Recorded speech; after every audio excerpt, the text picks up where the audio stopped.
একটা জিনিস খেয়াল করে দেখছো, এই যে বৃষ্টি হইতে না হইতেই নদী নালা খাল বিল ডাঙাগুলা ও আগের যৌবন ফিরে পাইলো। আর এই সুযোগটা নিয়ে মাছগুলো তাড়াতাড়ি করে পোয়াতি হয়ে গেল। এককিলে সকাল সকাল উঠে বাজারে চলে গেলাম মাছ আনতে।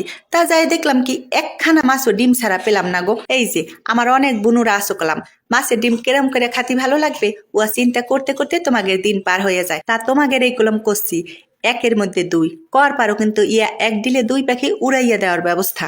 প্রথমে কিন্তু আমরা ডিমগুলো সিদ্ধ করে নিব। তা ডিমগুলো সিদ্ধ করতে যাইয়া একেবারে লোহার মতো শক্ত করিয়া ফেলাইও না। এটা কি 2-3 মিনিট সিদ্ধ করে তুইলে ফেলাবা, জানি ভিতরটা একটু নরম নরম থাকে। আজকে যে আমি তৈরি করবো আনে, তাতে কিন্তু ওরকম শক্ত লোহার মতো হলে চলবে না, একটু নরম নরম থাকতে হবে।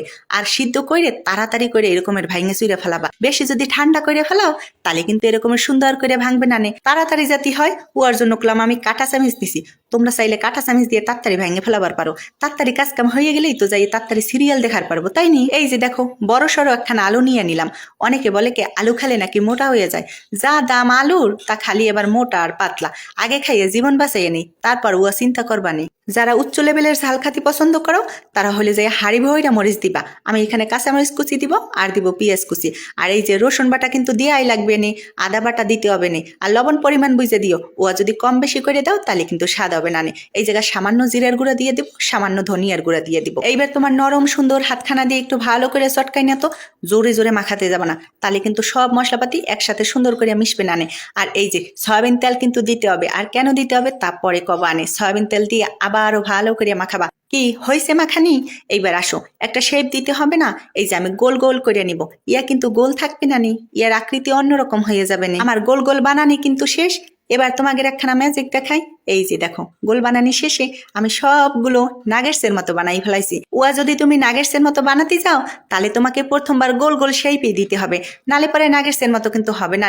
এই যে দেখো কি ফাইন দেখাচ্ছে না? তা যাক যতই ফাইন দেখাও এমাই করে তো আর কাঁচা খাওয়া যাবে না।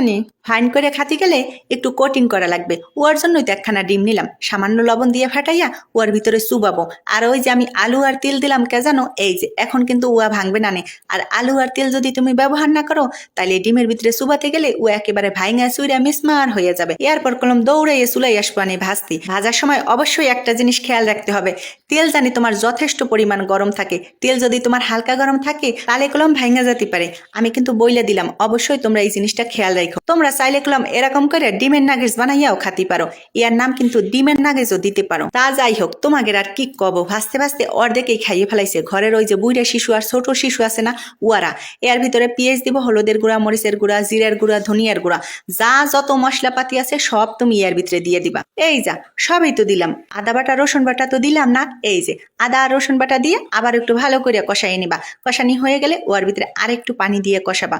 কষানি ভালো হলেই খাতি ভালো লাগবে না। এই যে দেখো ভাজা দেখলেই তো লোভ আইসে যায়, তা রান্না করে খাবে কখন? ওর জন্যই তো অর্ধেক খাইয়ে ফেলাইলো আর বাকি অর্ধেক রান্না করতে আসলাম। আর একখান কথা, এই যে মাছের কোপ্তা কারি রান্না করবা, ওর জন্য কলাম বেশি পানি দিতে হবে।